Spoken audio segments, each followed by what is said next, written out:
ఎన్నో సందర్భాలు నేను కూడా చెప్పానమ్మా, మళ్ళీ చెప్పబోతున్నాను. సెక్స్ మస్టర్బేషన్ అంటే శృంగారం, హస్తప్రయోగం రెండు ఒకటి కావు అమ్మా, అస్సలు ముమ్మాటి కావు. బోత్ ఆర్ సేమ్ అని కొందరు డాక్టర్ అంటారు, తప్పుదో పట్టిస్తున్నారు, కానీ బోత్ ఆర్ సేమ్ అస్సలు కాదు. ఎలా అవుతుంది చెప్పండి? ఎగ్జాంపుల్, ఇవి 2 బాటిల్స్ ఉన్నాయండి. ఏదో వాటర్ బాటిల్, దీంట్లో వాటర్ ఉంది. ఏదో బీర్ బాటిల్, దీంట్లో బీరు ఉంది. నాకు దాహం బాగా వేస్తుంది, చాలా దాహం వేస్తుంది. ఈ 2 బాటిల్ కనిపించాయి. ఈ బాటిల్లో నీళ్ళు ఉంది, ఈ బాటిల్లో బీర్ ఉంది.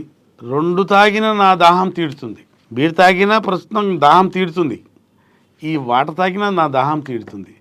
నేను హస్తప్రయోగం చేసుకుంటే నాకు ఇప్పుడు ఉల్లాసంగా ఉంటుంది, సెక్స్ చేసిన ఉల్లాసంగా ఉంటుంది. ఎండార్ఫిన్ హార్మోన్, హ్యాపీ హార్మోన్స్ వస్తాయి కాబట్టి, వీర్యం బయటికి వస్తుంది కాబట్టి, హ్యాపీ హార్మోన్స్ బయటికి వస్తాయి కాబట్టి ఒక సుఖం, ఒక ప్లెజర్ ఉంటుంది.